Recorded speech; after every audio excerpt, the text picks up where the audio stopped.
آپ سب کو یہاں آنے کا شکریہ ادا کرتا ہوں، اور جو میں تھوڑی مجھے دیر ہوئی اس کی معذرت بھی کرتا ہوں، کیونکہ آج بڑا ہمارا ہیوی شیڈیول تھا۔ سب سے پہلے جی میں اس کمپنی کے اندر جو بات کرنا چاہتا ہوں وہ یہ ہے کہ علماء مشائخ کا بہت بڑا رول پاکستان میں بنانے کا تھا، جو قادری صاحب نے ابھی اپنی تقریر میں کہا، اور وہ ہونا بھی تھا کیونکہ دنیا کی تاریخ میں ایک ہی ملک اسلام کے نام پہ بن رہا تھا، اور جس ملک کا نعرہ پاکستان کا مطلب کیا، لا الہ الا اللہ، تو اس میں جو دینی حلقے تھے انہوں نے تو پوری طرح اس میں مدد کی۔ شاید ایک آدھ ایسے تھے جنہوں نے مخالفت کی، لیکن زیادہ تر سارے نے قائد اعظم کے ساتھ کھڑے ہوئے۔ اور میں یہ بھی کہنا چاہتا ہوں کہ آپ کا آج ایک بہت بڑا رول ہے اس پاکستان کو وہ پاکستان بنانا جس مقصد کے لیے ملک بنا تھا۔ اگر آپ علامہ اقبال ان کی آپ ساری جو ان کا جو فلسفہ پڑھیں تو وہ ان کی جو خواب تھی پاکستان کی، وہ ایک بڑی عظیم خواب تھی، ایک بڑا ذہن تھا، اس کی خواب بھی بڑی تھی، اور جو وہ پاکستان کا تصور تھا وہ ایک زیادہ تر لوگ سمجھتے نہیں ہیں بدقسمتی سے۔ وہ یہ پاکستان کو دیکھنا چاہتے تھے ایک ایسا ملک جو کہ ایک ساری دنیا کے لیے ماڈل بنے گا کہ اصل میں اسلام کیا ہے، کیونکہ مسلمان اسلام سے دور ہوتے گئے۔ اور ایک بہت عظیم مسلمان سکالر تھے محمد عبدو، تو میں ان کا پڑھ رہا تھا کہ وہ جب آج سے پتہ نہیں 125 سال پہلے وہ جب مغرب گئے اور پھر جب مغرب سے واپس آئے، مصر واپس آئے، تو انہوں نے مغرب میں کہا کہ وہاں اسلام تو نہیں تھا، نہیں وہاں مسلمان تو نہیں تھے، لیکن اسلام بڑا دیکھا، اور جب واپس مصر میں آئے تو کہا مسلمان تو بہت ہیں لیکن اسلام نظر بہت کم آتا ہے۔ مقصد کہنے کا یہ ہے کہ ہم نے اس ملک کو وہ ملک بنانا تھا جو دنیا نے دیکھ کے تو ہمیں متاثر ہونا تھا، جس طرح جب مسلمان تاجر گئے انڈونیشیا اور ملیشیا میں تو وہاں کوئی فوج نہیں مسلمانوں کی گئی تھی، ان کے کردار کو دیکھ کے لوگ مسلمان ہونا شروع ہو گئے۔ اور اگر آپ پڑھیں تاریخ کی کتابیں تو جب کروسیڈرز نے جب حملہ کیا مسلمان کی ریاستوں میں آج سے 1000 سال پہلے، تو وہ جو مسلمانوں کے متعلق لکھتے ہیں وہ بھی پڑھنے والی چیزیں ہیں کہ وہ ان کو ایسے متاثر ہوتے تھے، ان کے کیریکٹر سے، ان کی کلچر سے، ہر چیز سے وہ متاثر تھے۔ تو ہم نے اس ملک کو وہ ملک بنانا تھا جس سے دنیا دیکھ کے کہتی کہ یہ دیکھیں یہ پاکستانی، یہ مسلمان آ رہے ہیں۔ اور بدقسمتی سے یہ ہم اس آئیڈیل سے، اس خواب سے کافی دور نکل گئے۔ تو میں اس لیے کہتا ہوں کہ آپ کا بہت بڑا رول ہے اس ملک کو واپس اس راستے پہ لانے کے لیے۔ میں پہلے 2 چیزیں کہہ دوں، کیونکہ میں یہ ضرور ہر جگہ بات کرتا ہوں، لوگ مغرب کو جانتے نہیں ہیں، میں شاید باقی سب لوگوں سے زیادہ بہتر سمجھتا ہوں مغرب کو، اس لیے میں نے ہر فورم کے اوپر بات کی اسلاموفوبیا کی۔ وہ میں آپ کو سمجھانا چاہتا ہوں کہ کیوں مغرب اس چیز کو سمجھ نہیں رہی۔ 2 وجوہات ہیں اس کی۔ ایک کہ دہشت گردی کو انہوں نے اسلام کے ساتھ جوڑ دیا، اسلامک ٹیررزم، اور افسوس سے میں دیکھتا رہا ہوں خاص طور پہ پچھلے 20 سال میں کہ ہمارے مسلمان ملکوں میں اس کا رسپانس نہیں آیا۔ اصولاً ہماری طرح کے لیڈرز کو بتانا چاہیے تھا کہ دہشت گردی کا نہ اسلام سے کوئی تعلق ہے، نہ کسی اور اللہ کے دین کا سے تعلق ہے. دین اور دہشت گردی کا کوئی تعلق نہیں ہے. ہر جدھر بھی انسانی معاشرہ ہوتا ہے وہاں ہر انسانی معاشرے میں ایک طرف انتہا پسند ہوتے ہیں, ایک طرف وہ جو اپنے آپ کو لبرل کہتے ہیں, اور ایک طرف زیادہ تر ماڈریٹ لوگ ہوتے ہیں. یہ سارے انسانی معاشرے اسی طرح ہی ہوتے ہیں. تو کبھی بھی کسی یہ کہنا کہ کوئی اسلام ریڈیکل اسلام ہے, انتہا پسند اسلام ہے, اسلام کا اس سے کوئی تعلق نہیں ہے, اور ہم یہ سمجھا نہیں سکے. ابھی بھی وہ کہتے ہیں ریڈیکل اسلام, اسلامک ٹیررزم, اسلامک ایکسٹریمزم, اس کا کوئی اسلام سے تعلق نہیں ہے. لیکن افسوس سے کہنا پڑتا ہے کہ مسلمان لیڈرشپ نے اس کی کبھی بھی وضاحت نہیں کی مغرب میں. اور کیونکہ میں سمجھتا تھا اور مغرب میں دیکھتا تھا تو یہ بگڑتا گیا. آخر میں یہ سٹیج آ گئی کہ وہ یعنی یہ جو خودکش حملے ہوتے ہیں اس کو بھی انہوں نے کہا کہ اسلام کی وجہ سے. تو یہ جو چیز ہم نے پھیلنے دی, ڈس انفارمیشن, اسلام کے خلاف کیمپین, اس کو پہلے تو مسلمان دنیا کی لیڈرشپ نے کاؤنٹر نہیں کیا.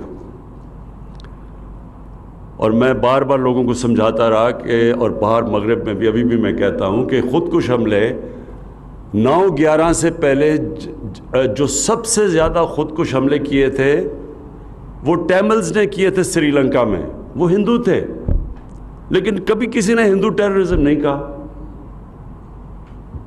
اور اس سے پہلے جب جاپانیوں نے, جب وہ سیکنڈ ورلڈ وار ہارنے والے تھے تو انہوں نے بھی جہازوں میں بیٹھ کے خودکش حملے کیے امریکی کشتیوں کے اوپر, لیکن کبھی انہوں نے ان کی دین کے اوپر نہیں کہا کہ جی خودکش حملے کچھ جاپان کی ان کا دین کہتا ہے.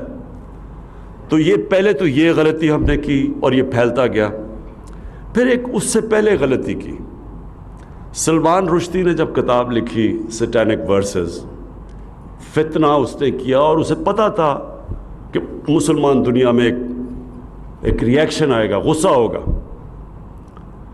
لیکن مغرب کے اندر اس نے یہ کہا کہ دیکھیں جی, یہ دیکھیں مسلمان یہ بڑے تنگ نظر ہیں, یہ فریڈم آف ایکسپریشن کے خلاف ہیں, اور اس لیے دیکھیں یہ ریئیکٹ کر رہے ہیں, حالانکہ یہ آزادی رائے ہونی چاہیے کہ میں کتاب لکھ رہا ہوں.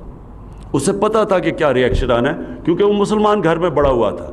لیکن مغرب میں لوگوں کو نہیں پتا تھا کیونکہ ان کا رویہ دین کا بالکل مختلف ہے جو ہمارے مسلمانوں کا ہے. وہ بالکل اور طرح دین کو دیکھتے ہیں. میں جب پہلی دفعہ گیا برطانیہ تو وہ کارٹون بنائے ہوئے تھے انہوں نے اپنے, میں بات نہیں کروں گا نعوذ باللہ, لیکن اپنے دینی جو ان کو دینی سمجھتے تھے ان کا بالکل مختلف تھا. تو ان کو سمجھ نہ آئے اور ہم سمجھا نہ سکیں. جو ہونا چاہیے تھا کہ مسلمان دنیا کے سربراہ کو پھر سے یونائٹڈ نیشنز فورم ہے, OIC فورم ہے, وہاں ان کو کہنا چاہیے تھا کہ ہمارا کس طرح کا پیار اور عشق ہے ہمارے نبی صلی اللہ علیہ وسلم سے. ہمیں سمجھانا چاہیے تھا کیونکہ ان کو تو سمجھ نہیں تھی, اور ہمیں ان کو بتانا چاہیے تھا کہ یہ آزادی رائے کے نام پہ ہمیں تکلیف نہ دیں ان کے اوپر اپنے نبی صلی اللہ علیہ وسلم کی بے حرمتی کرتے ہوئے. لیکن نہیں کیا کسی نے. اور ہوا کیا کہ یہ جو فتنہ تھا, جس کو پتا تھا کہ مسلمان ریئیکٹ کریں گے, وہ بار بار کبھی کارٹون لے آئیں کبھی کچھ لے آئیں اور تکلیف دیتے رہے مسلمانوں کو جو پھر ریئیکٹ کرتے تھے. تو وہ موقع مل گیا اسلامو فوبیا کا. اور مسلمان جو رہتے ہیں, ہمیں تو اس کا اتنا اثر نہیں ہوتا, لیکن آپ کو حیران ہوں گے کہ جو مسلمان رہتے ہیں آج مغربی دنیا میں, بلکہ ہندوستان میں بھی, کتنی مشکلوں کا ان کو سامنا کرنا پڑتا ہے اسلامو فوبیا کی وجہ سے. ہماری عورتیں جب وہ اپنا سر کور کرتی ہیں اور وہ جاتی ہیں پبلک میں تو ان کے اوپر آوازیں لگاتے ہیں, ان کو برا بھلا کہتے ہیں. ہمارے جو دینی لوگ جن داڑیاں رکھ کے جب پبلک میں جاتے ہیں, جو وہ سمجھتے ہیں مسلمان ہیں, ان کو برا بھلا کہتے ہیں. وہ صرف اس وجہ سے. نیوزی لینڈ کے اندر ایک بندوق والا دہشت گرد جا کے 50 مسلمانوں کو قتل کر دیتا ہے, کہ اسے کیا پتا کہ جب اسلام اور دہشت گردی کو اکٹھا کر دیا تو لوگوں کو کیا پتا کہ کون سا مسلمان دہشت گرد ہے یا کون سا مسلمان انتہا پسند ہے. وہ تو سب ایک ہو گئے ان کی نظر میں. تو اس لیے وہاں مغرب میں مسلمانوں کو بڑی تکلیفوں کا سامنا کرنا پڑتا ہے, اور اس کی وجہ یہ ہے کہ ہم مسلمان دنیا کے جو سربراہ ہیں, ہم نے کبھی یہ کوشش نہیں کی سب نے مل کے اس کو انٹرنیشنل فورمز پہ اٹھانے کی.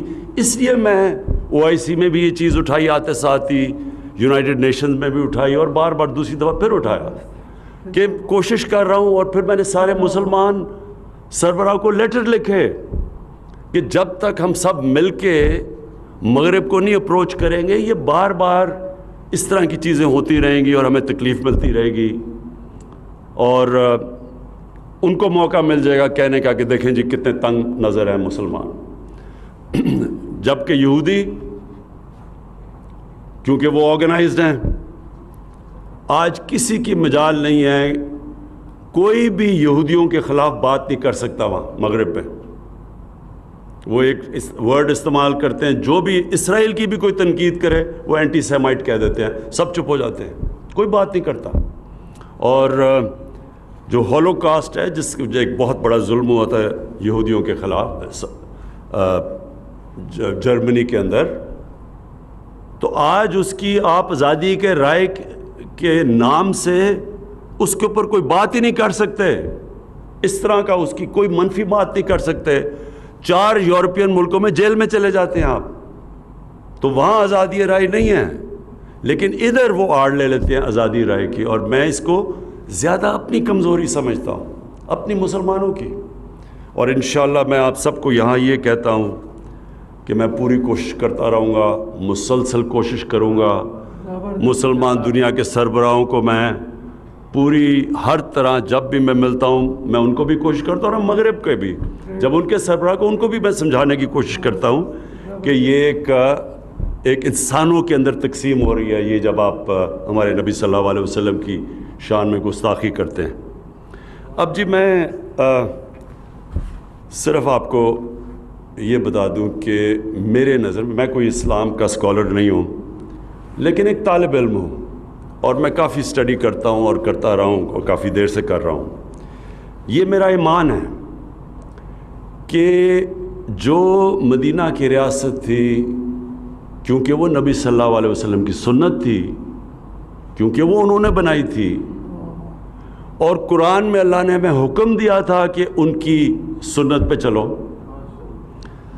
تو یہ میرا ایمان ہے کہ جو بھی اس ریاست کے اصولوں پہ چلے گا اللہ اس قوم کو اٹھا دے گا.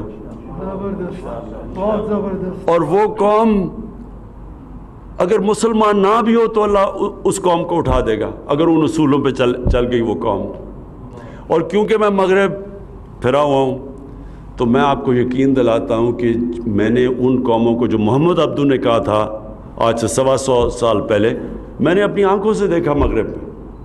دیکھیں جو اصول انہوں نے بنائے تھے نا, وہ اصول آج آپ حیران ہوں گے. وہ یورپ کے اندر, اسکینڈینیویا میں خاص طور پہ اگر آپ جائیں تو آپ کو وہ اصول نظر آئیں گے. عملی طور پہ وہ معاشرے وہ امپلیمنٹ کر بیٹھے ہیں.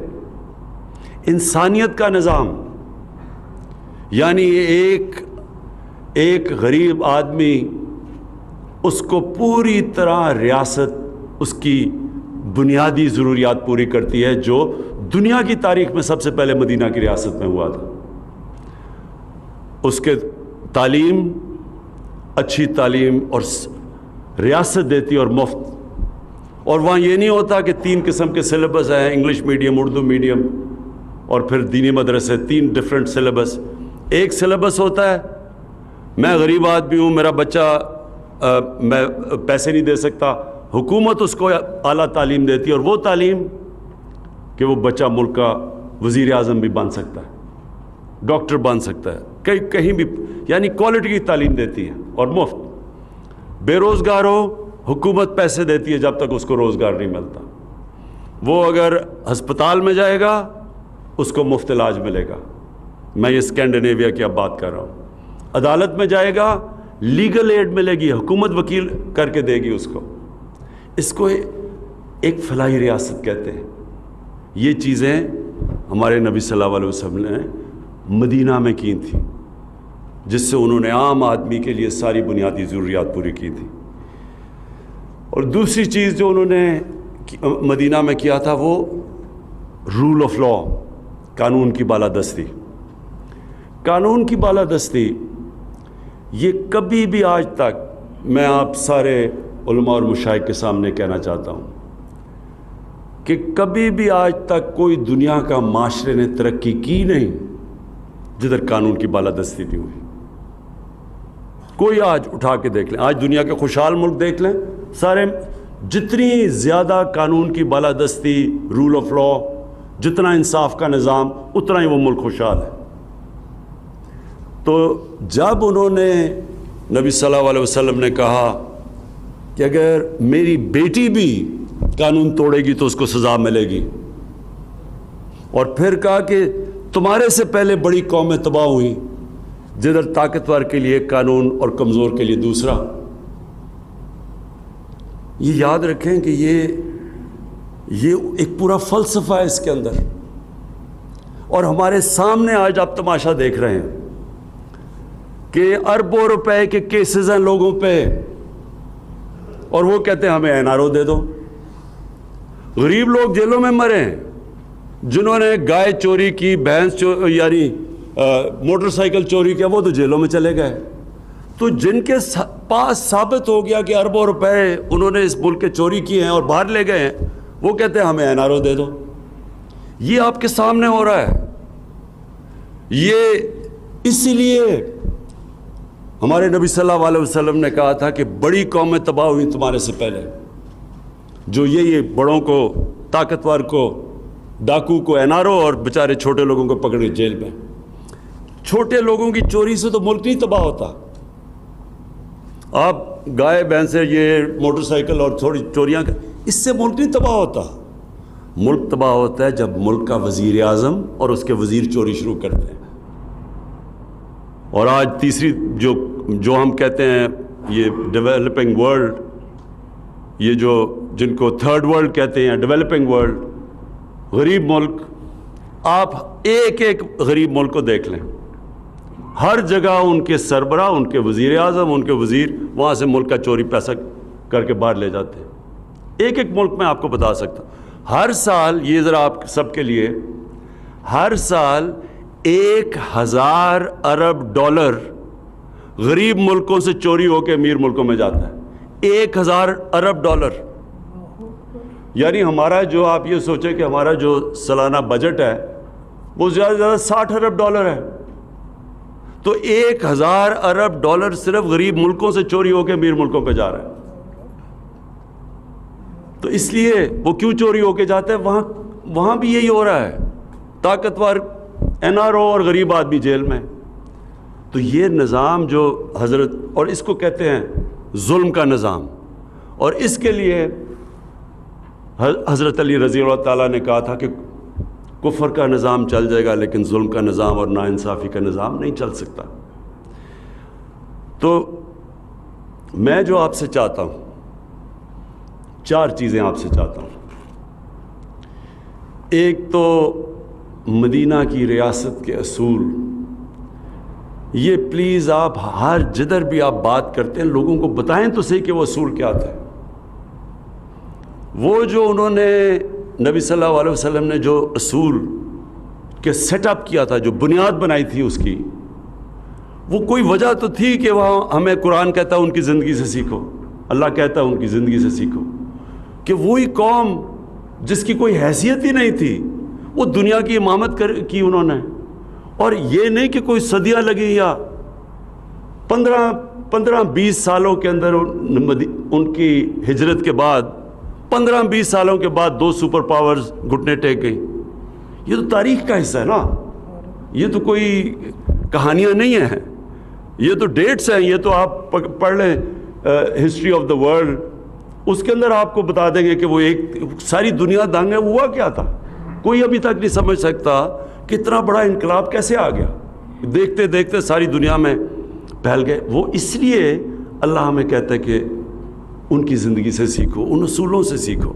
قوم کو اوپر اٹھانا ہے تو وہ اصول وہ طے کر گئے تھے. تو میں آپ سے یہ ریکویسٹ, آپ علماء اور مشائخ آپ جانتے ہیں ساری چیزیں, تو آپ کو اس کے اوپر پورا لوگوں کو آگاہ کرنا چاہیے. اور ان مدینہ کے اصولوں کے اندر جو میں چاہتا ہوں کہ ایک چیز جو مجھے بڑا مسئلہ آ رہا ہے اپنے ملک میں, وہ ضرور آپ بات کریں. مولانا رومی, ان سے کسی نے پوچھا کہ قوم کیسے مرتی ہے؟ مولانا رومی نے کہا کہ قوم تب مرتی ہے, انہوں نے 2 درختوں کا بتایا, ایک بڑا خوشبودار اور ایک بڑا بدصورت درخت. جب ایک قوم ان کے اندر فرق کرنا ختم کر دیتی ہے, قوم مر جاتی ہے. جب قوم ایک اچھے اور برے کی تمیز ختم کرتی ہے, قوم مر جاتی ہے. دیکھیں, پیسہ چوری ہوتا ہے پھر آ جاتا ہے, قوموں کے لیے پیسہ آتا جاتا ہے, لیکن جب ایک قوم کی اخلاقیات تباہ ہوتی ہے تب قوم مرتی ہے. اس لیے یہاں جو ظلم ہوا ہے نا ہمارے ملک میں, کہ میں دیکھتا ہوں ایک ہمارے 8-9 ہمارے بڑے بڑے صحافی وہ جا کے عدالت میں چلے گئے کہ جی ایک آدمی جو سپریم کورٹ نے کنوکٹ کیا ہے, جس کو جو ملک سے جھوٹ بول کے باہر بھاگ گیا ہے, جس کے پتہ ہے کہ اربوں روپے باہر پڑے ہیں, یہاں کا چوری کیا ہوا پیسہ, اور وہ کہتے ہیں جی اس کو تقریر کرنے کی اجازت دی جائے. یعنی ہم کیا میسج دے رہے ہیں اپنے نوجوانوں کو, اپنے یوتھ کو کیا میسج دے رہے ہیں کہ چوری کرنا کوئی بری چیز نہیں ہے, کہ آپ ملک سے جھوٹ بول کے فرار ہو جائیں, کوئی فکر نہیں ہے. آپ کے پاس اربوں روپے کی باہر پراپرٹی, آپ جواب ہی نہیں دے سکتے, لیکن آپ کو تقریر کرنے کا موقع دیا جائے. میں کیونکہ مغرب کو پھر میں آپ سب کے سامنے رکھنا چاہیے, کیونکہ میں جانتا ہوں, آپ یقین کریں کہ اگر اس طرح کوئی آدمی وہاں یہ کرتا پبلک کے پیسے سے تقریر کیا, وہ کسی محفل میں نہیں بیٹھ سکتا تھا. دیکھیں, یہ جو کرپشن ہے نا, یہ ملک کی سب سے بڑی کینسر ہے, لیکن اس سے کبھی قانون سے نہیں لڑا جاتا.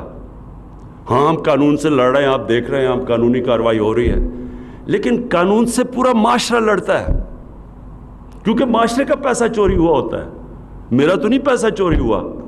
تو پورا معاشرہ اس کا مقابلہ کرتا ہے, اور تب معاشرہ جیتتا ہے جب ایک تھانے دار یا پٹواری بھی رشوت لیتے ہوئے ڈرے کہ لوگ کیا کہیں گے اگر پتہ چل گیا لوگوں کو.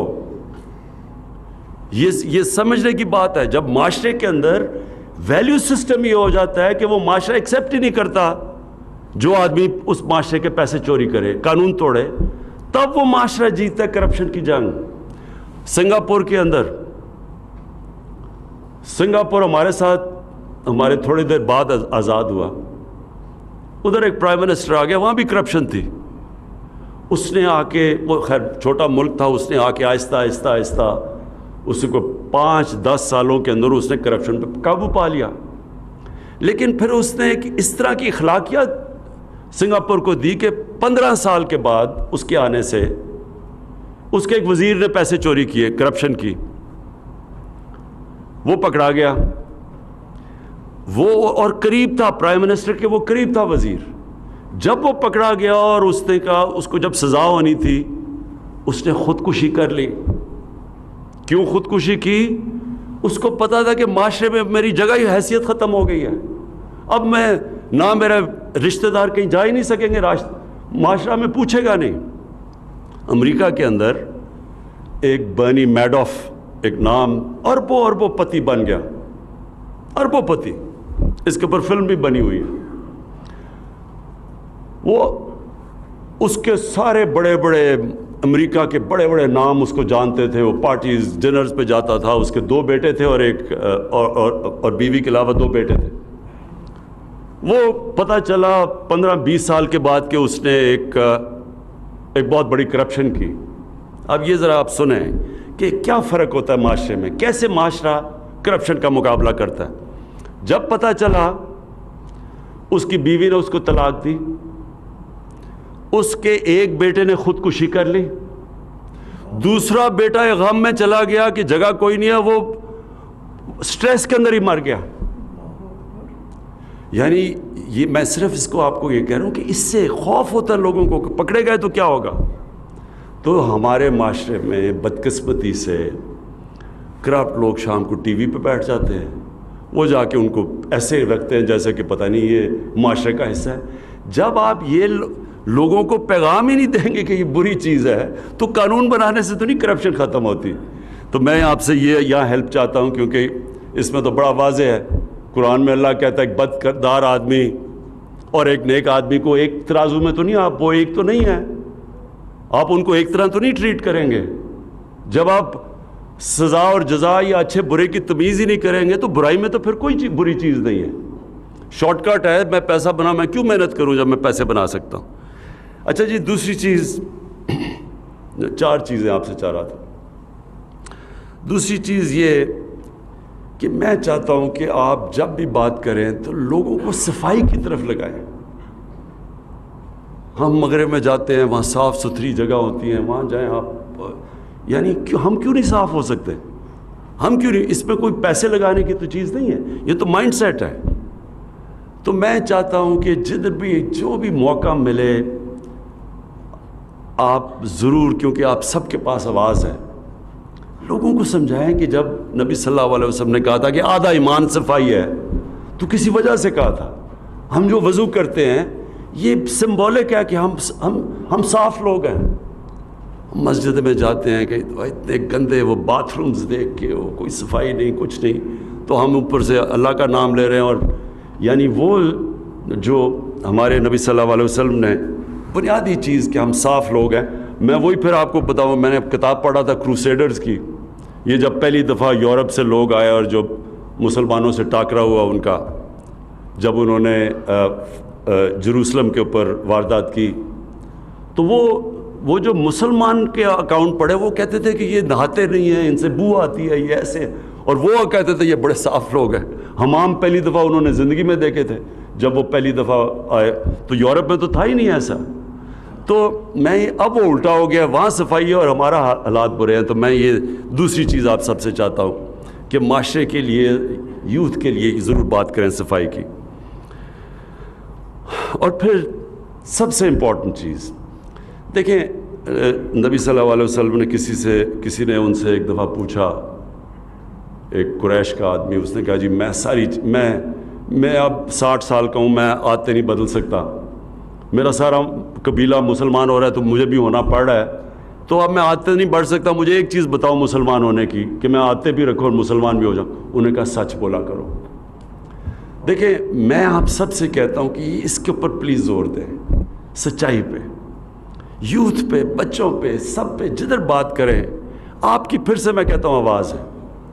یہ جو ہماری، کیونکہ پھر سے میں کانٹراسٹ بتا رہا ہوں، آپ یقین کریں جن ملکوں کو ہم کافر کہتے ہیں وہ بڑے سچے لوگ ہیں، اخبار پڑھا ہوتا ہے، ویسے کوئی بھی نہیں ہوتا وہاں، وہ پیسے ڈالتے ہیں، پیسے رکھتے ہیں اور اخبار اٹھا لیتے ہیں، وہاں تو کوئی پوچھنے والا نہیں ہے۔ ایک سچائی کا ایک پورا ایک ہمیں جہاد کرنی پڑے گی، کیونکہ بدقسمتی سے وہاں بھی ہمارے میں، مجھے کئی دفعہ بڑا افسوس ہوتا ہے کہ ہمارے میں یہ ویلیو جو اتنا بڑا اسلام کا ویلیو ہے سچ، یہ بھی ہم دور چلے گئے اس سے۔ اور آخر میں جو آپ سے بات کہنا چاہتا ہوں وہ یہ کہ جی لوگوں کو ہمیشہ اتحاد، یونٹی کی بات کریں۔ نبی صلی اللہ علیہ وسلم نے کیا کیا تھا؟ وہی مسلمان قبیلے تھے، بٹے ہوئے تھے، آپس میں لڑتے تھے، ان کی سب سے بڑی اچیومنٹ کیا تھی؟ انہوں نے ان سب قبیلوں کو اکٹھا کر دیا اور ایک قوم بنا دیا۔ ہمارے اندر یہ جو ڈویژنز ہیں، آپس میں ہم اختلاف ہوتا ہے تو وہ بندوقیں اٹھا لیتے ہیں، کوئی کچھ کرتا ہے، کوئی دوسرے کو کافر کہہ دیتا ہے۔ ویسے بھی معاشرے کے اندر یہ جو ہم آپس میں تقسیم کیے ہوئے ہوتے ہیں، یہ بہت بڑی رکاوٹ ہے ہمیں ایک عظیم قوم بننے میں۔ اور یہ ہے بھی نبی صلی اللہ علیہ وسلم کی سنت کہ لوگوں کو یونائٹ کرنا۔ رحمت العالمین تھے، سب انسانوں کے لیے رحمت بن کے آئے تھے، وہ تو بلکہ انسانوں کے لیے، صرف مسلمانوں کے لیے نہیں، انسانوں کے لیے رحمت بن کے آئے تھے. تو یہ جو یونائٹ کرنا ہے یہ بہت بڑی ان کی سنت ہے، اور یہ پھر آپ سب کی بڑی ذمہ داری ہے کہ کیونکہ آپ کی آواز ہے، میں یہ امید رکھتا ہوں کہ آپ یہ جو یونائٹ کر کے اس ملک کو مضبوط کرنا. اور میں یقین آپ کو دلوا دوں، اللہ نے اس ملک کو کیا کیا نعمتیں سے نہیں بخشا. جب سے میں پرائم منسٹر بنا ہوں مجھے اور سمجھ آتی رہی ہے کہ اللہ نے اس کو یہ کیا کیا ہمیں بخشا ہوا ہے. اور ہماری بدقسمت یہ ہے کہ ہمارے میں کیریکٹر نہیں تھا کہ اس ملک کو وہ قوم بنانا جو کہ بننا چاہیے تھا. تو یہ ایک جب ہم مدینہ کی ریاست کی بات کرتے ہیں، ایک جد و جہد کی ہم آغاز کرتے ہیں. یہ کوئی ایک سوئچ آن آف سے ریاست نہیں بنتی، یہ کیریکٹر بلڈنگ کی بات ہے. یہ ایک قوم جب ایک سچائی کی طرف جاتی ہے، اپنا کیریکٹر اٹھاتی ہے، اپنا ذہن چینج کرتی ہے، مائنڈ سیٹ بدلتی ہے، اپنے اندر ایک ایمان رکھتی ہے کہ ہم لا الہ الا اللہ، اللہ کے سوا کوئی خدا نہیں، کسی جھوٹے خدا کے سامنے نہیں جھکتے. اور سب سے بڑے یہ جو جھوٹے خدا ہیں، یہ پیسہ ہے. کیا یہ جو لالچ ہے پیسے کی، یہ سب سے زیادہ بڑا بت ہے جس کی پوجا کرتے ہیں ہم. اور وہ جو پیسہ بنا لے، پھر وہ جتنا مرضی بد کردار آدمی ہو اس کو معاشرہ سمجھتا ہے کہ وہ کوئی بہت بڑی چیز ہے. تو ایک میں انقلاب کی بات کر رہا ہوں، ذہنی انقلاب کی. اور وہ جب تک آپ سب اس میں شرکت نہیں کریں گے، اس جد و جہد کا حصہ نہیں بنیں گے، وہ اکیلا عمران خان کچھ نہیں کر سکتا. بہت بہت شکریہ. وزیر اعظم عمران خان اسلام آباد میں جاری علماء مشائخ کانفرنس سے خطاب کر رہے تھے. انہوں نے کہا پاکستان کو ریاست مدینہ کی طرز پر اسلامی فلاحی ریاست بنانے کے لیے کوشاں ہیں. پاکستان جس کے لیے بنا اس کے لیے ہم سب کو کردار ادا کرنا ہے. بات کر رہے ہیں تو وہ فیکٹس کی وجہ سے میں سمجھ گیا وہ آیا انشاءاللہ یہ میں کروں. وزیر اعظم عمران خان اسلام آباد میں علماء